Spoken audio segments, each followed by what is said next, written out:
होनहार बेटे बेटियों को सम्मानित किया साहू चौपाल। समाज को आगे बढ़ने का कार्य करते हैं प्रतिभावान छात्र एवं छात्राएं। जय किशन साहू विधायक गाजीपुर सदर।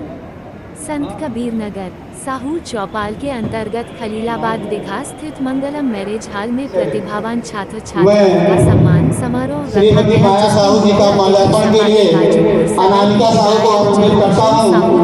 अनामिका साहू हैं श्रीमती माया साहू का इसका मुख्य रूप से जिम्मेदार शिक्षा बंधुओं अपने बेटे और बेटियों को अच्छी शिक्षा देने के लिए उन्हें संघर्ष करना होगा और अच्छी व्यवस्था देनी होगी, तभी वह आगे बढ़ सकते हैं और समाज का नाम रोशन कर सकते हैं। वही साहू समाज में समाज आगे नहीं बढ़ पा रहा है, इसलिए सभी बहन बेटियों का शिक्षण करना अति आवश्यक है, तभी साहू समाज का विकास हो सकता है। इस दौरान साहू चौपाल के राष्ट्रीय अध्यक्ष रामचंद्र साहू ने कहा कि संगठन को मजबूत करने के लिए हम सभी साहू मिलाकर का आह्वान करते हैं। सभी लोग एकजुट होकर के साहू समाज को आगे बढ़ने का कार्य करें। इस दौरान मुख्य अतिथि के द्वारा सभी प्रतिभावान छात्र छात्राओं को मेडल एवं प्रशस्ति पत्र देकर सम्मानित किया गया। अपने बच्चों को पढ़ाती है और जब विद्यालय से वापस आती है तो ज्योति बारा फूले वही गंदा कपड़ा पहनकर रास्ते में आती है।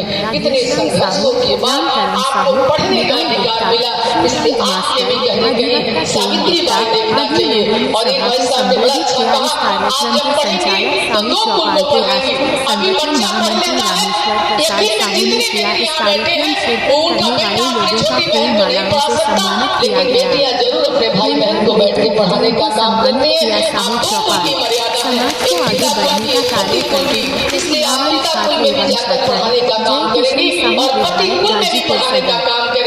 इसलिए साहू चौपाल के अंतर्गत खलीलाबाद दीघा स्थित मंगलम मैरिज हॉल में प्रतिभावान छात्र छात्राओं का सम्मान समारोह रखा गया, जिसके मुख्य अतिथि सपा के गाजीपुर सदर के विधायक जय किशन साहू ने कहा कि साहू समाज में प्रतिभावान छात्र छात्राओं की थोड़ी सी छोटी होती है, जिम्मेदार शिक्षा है। सभी सुजाति या बंधुओं अपने बेटे और बेटियों को अच्छी शिक्षा देने के लिए संघर्ष करना होगा और अच्छी व्यवस्था देनी होगी, तभी वह आगे बढ़ सकते हैं और समाज का नाम रोशन कर लगाने का काम करती हूँ। इसलिए अंत में व्यवस्था के चलते साहू समाज आगे नहीं बढ़ पा रहा है, इसलिए सभी बहन बेटियों का शिक्षण करना अति आवश्यक है, तभी साहू समाज का विकास हो सकता है।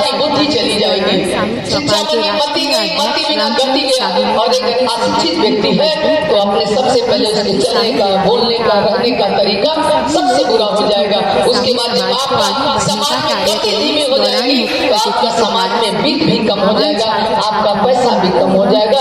इसलिए आप सब सिस्टम के एक ही है कि आप शिक्षित बनो, संगठित हो। एक भाई साहब कहते हैं बिया माया साहू, राधेश्याम साहू, मदन लाल साहू, राधेश्याम साहू, रामकरण साहू, निहाल गुप्ता, अधिवक्ता के गुप्ता आदि लोगों ने सभा को संबोधित किया। इस कार्यक्रम के संचालक साहू चौपाल के राष्ट्रीय संगठन महामंत्री रामेश्वर प्रसाद साहू ने किया। इस कार्यक्रम शिरकत करने वाले लोगों का फूल मालाओं से सम्मानित किया गया। पाली भाषा का निर्माण हुआ और जब पाली भाषा का निर्माण हुआ वो सारी किताबें हमें पढ़ने की जानकारी हो गई और उसके बाद जब हमें जानकारी हुई तो हमें पता चला कि हमारा अधिकार कितना है।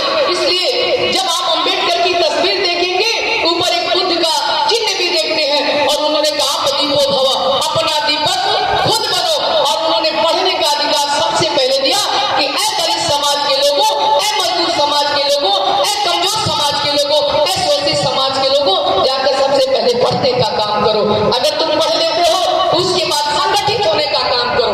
पढ़ने के बाद संघर्ष हो सकता था, लेकिन ऐसा उन्होंने नहीं कहा कि पहले पढ़ लोगे, अपने बुद्धि के साथ अपना संगठित होगे और जब संगठित होगे तो तीसरी बार युद्ध करने के लिए संघर्ष पे उतरना, वरना सबसे पहले आप संघर्ष हो जाओगे तो आप कहीं न कहीं दबे चले जाओगे। एक कहानी है कि जब अम्बेडकर और लड़कों पर उससे बड़ी जिम्मेदारी है। इस समय लड़कों, कोई लड़का इसमें मेरिट वाला है, ए लड़के कोई मेरिट वाले आए हो इसमें, कोई लड़का में आए हो तो खड़ा हो जाओ। तो खाली एक ही लड़का है, बस एक ही लड़का और बताओ, 2 ही लड़का। अब वो बात नहीं सुन पा रहे हैं, समझिए। लड़के और हैं, मैं देख रहा हूँ टाई वही लगाए हुए, मैं देख रहा हूँ, बातें नहीं सुन रहे हैं, इसलिए नहीं सुन पा रहे हैं।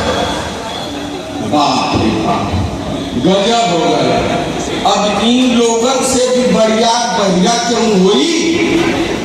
सामने में चिल्ला रहा हूं, समझो तुम लोगों की बड़ी जिम्मेदारी में चीज की। और ये जो चल गया इधर, सुनो मेरी बात है लड़के, सुनो मेरी बात।